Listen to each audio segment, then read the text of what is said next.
All right, we have co-defensive coordinator Devon Brown. We'll just jump right into questions. Samantha, you want to start us off? Coach, yeah, just first time hearing your thoughts on Saturday, and you held them out of the end zone all night, but I know there were still things that this team wants to continue working on, so what do you take away? I was really proud of the guys. I thought the guys played hard for 4 quarters. Thought the guys competed. I thought the front did a really good job stopping the run. I think the biggest thing was the penalties, right? A couple personal fouls, a couple of comeback penalties where we got some pass interference, and like Coach said, we one of the least penalized teams in the country, right? So I think that's the biggest thing we got to get cleaned up moving to next week, because that's how you lose ball games, getting big time penalties, man. But I thought the guys finished hard, played 4 quarters, came out of halftime, which I thought the first week we came out a little slower.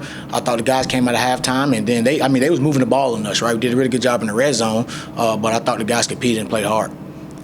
7 tackles for loss, a couple of sacks too. It seemed like you guys were more active up front there and putting them under some more pressure.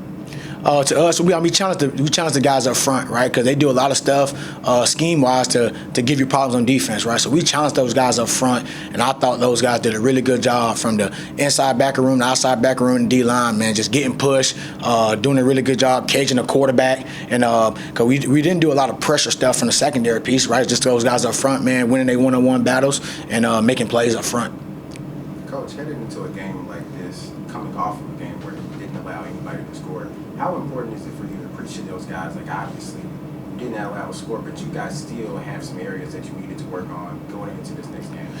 You know what, man? We have a bunch of guys that love football and understand our standard, right? Our standard is to make sure guys don't get in the red zone, right? And then if they get in the red zone, force field goals, man. So I thought those guys did that. But understand that guys going to make plays, right? How do we respond is what we care about, right? Because this is football, right? Again, we going to make plays, and they going to make plays too. So it was really good to see those guys hold them out of the end zone. But, hey, if they did score, how are we going to respond the next series, man? So I thought that was important for us. And, hey, we got a big challenge this week, right? I guarantee you they're going to make a couple plays on us, right? How can we come back those plays and make more plays than they do? After the game Saturday, Coach Helton said that it kind of felt like North Alabama had y'all's number on defense for a little bit. When did you feel that switch was kind of happening? Was it at the half, or what helped to overcome that? You know what? I think early on they did some really good stuff, man. And I think from a scheme point, man, with the quarterback run game and all, they did a lot of really good stuff, man. I think our D-line helped us there, but they was moving the ball on us, right? We stopped them in the red zone. A couple penalties helped them stall drives, but they did some really good stuff, man. Going into that week, we knew it was going to be a good problem for us on defense, man. So I think after half, once we realized, hey, this is what they're trying to do on us, I think we kind of figured out and the players felt more comfortable, and I was happy to come out of halftime and play better football. Coach, Toledo has some good returners on offense, like quarterback and wide receiver. What do you think are going to be some keys to success for you guys? You know what, man?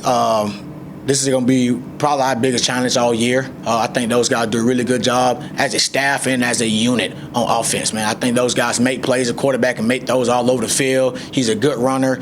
He played a lot of football, right? When you have a quarterback play a lot of football, you got to do different things in the back end to change the pitches up on him, because if you don't, he going to know where to deliver the ball at. And I think their receiver is probably one of the best receivers in the country, and they got a running back, Chip, that's probably one of the best running backs in the country. So I'm looking forward to a really good football game, and understand that it's going to come down to the fourth quarter. Can we get it to the fourth quarter and find a way to win that ball game?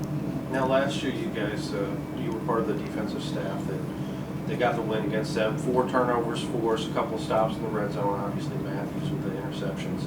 How do you duplicate that performance on Saturday? At the end of the day, man, players play, coaches coach, right? It's our job to make sure we put the guys in position to make plays, but, man, players got to play, man. Like, the big-time players make big-time plays in big-time moments, right? This is a big-time game, right? So the players that you count on the most have to make plays, right? And then understand that, hey, they going to make plays. How do we respond? How do we get back on track and then eliminate the explosive plays? That's right, in the run game or the pass game, because they going to make plays, right? But how can we eliminate the explosive plays and get it to the fourth quarter, man, right? That's big-time games. If you can get it to the fourth quarter, you find a way to win, right? So we got to do a good job putting those guys in position to make plays, but in the day, players got to make plays.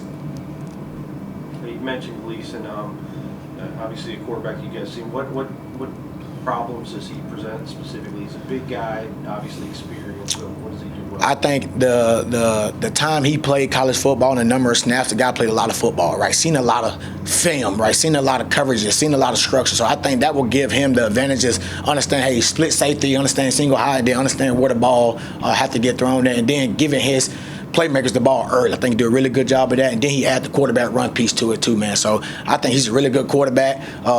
Not scared to run the ball, not scared to take shots on you, man. So I think he give a big deal because they play with 12 guys with him in the backfield because he will run the ball and then he will take shots and he's very accurate down the field. And he will get his playmakers the ball really early and let them do work for him. Thank you, Coach.